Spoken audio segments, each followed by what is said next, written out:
Maka-stay sa hotel na yun. Simending area.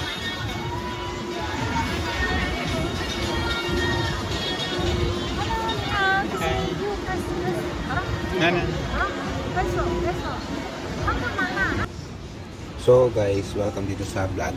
So today pakita ko sa inyo kung saan ako nag-stay sa Simending, Taipei. Yan, super lively naman ng place. So mula dun sa train station, from exit 6 ng Ximen Station, mga 3 to 5 minutes lang na lakad.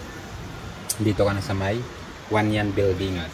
Yan ito yung building na may maraming shops sa loob. At syempre dito rin located yung Lin-In kung saan ako nag-stay.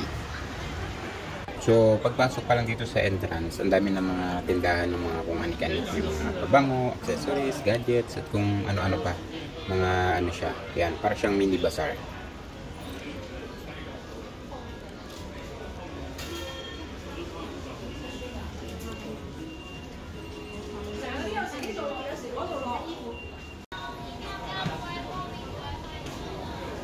Dito naman sa may lower level, marami siyang mga kainan. May mga Taiwan street foods, fried chicken, noodles, at kung ano-ano pa. So kung gusto mo mag food trip, kahit hindi ka na lumayo, dito lang sa baba, okay na. Putin mo lang yan, marami na may mga pagkain.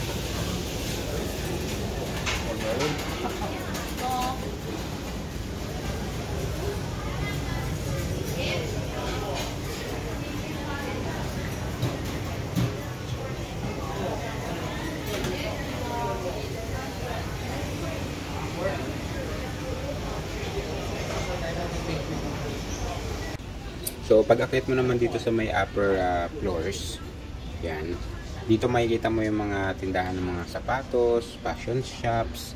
Yan, dito sa halos buong floor, yan, halos puro sapatos. May mga sneakers, boots, tapos minsan may mga branded items na mas mura kumpara dun sa labas. Tapos, meron ding sinihan dito sa loob ng building. Kaya kung gusto nyo mag-relax after ng long day, pwede kayo manood ng mga movie dito mismo.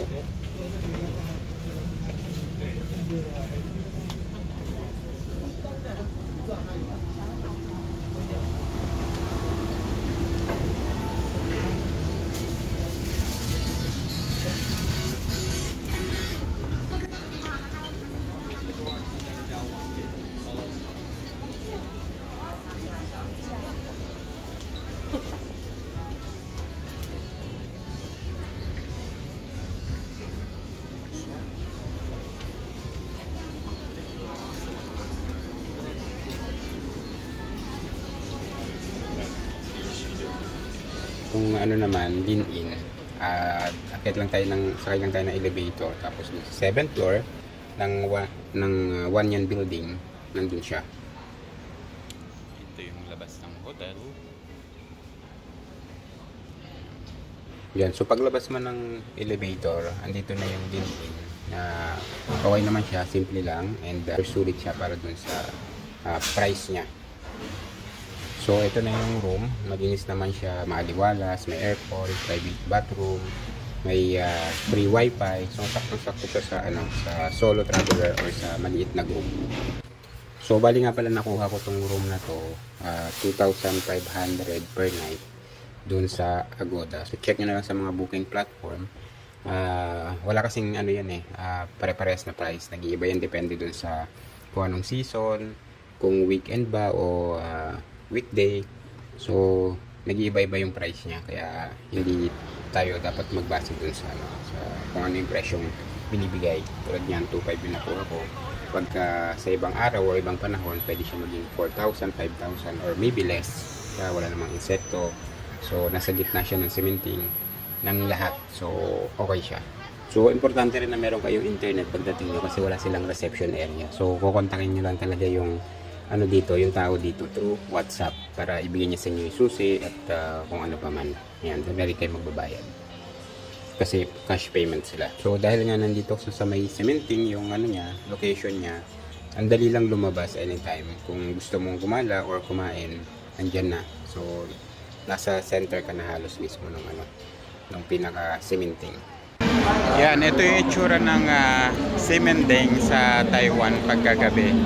So, buhay na buhay siya. Anong oras na to? Ayan, kita nyo.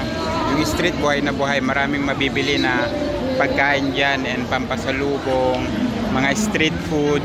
Yan, iced tea. Meron din mga nagsushow sa daan.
小的，拿大小，再买一个小的。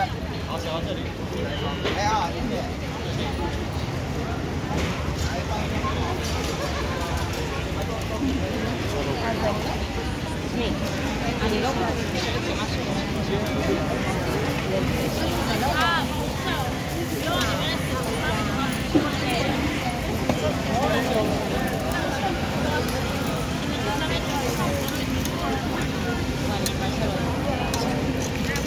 Originated from Taiwan. 新鮮なタピオカを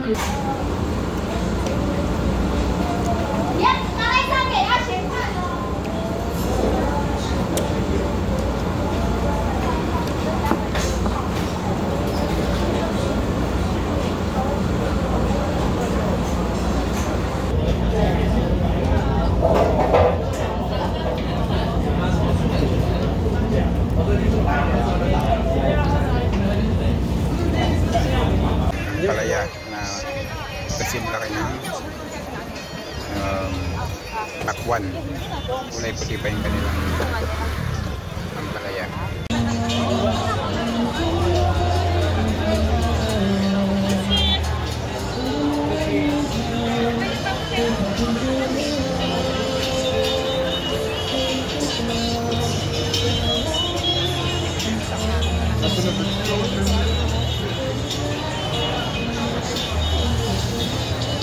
Bueno,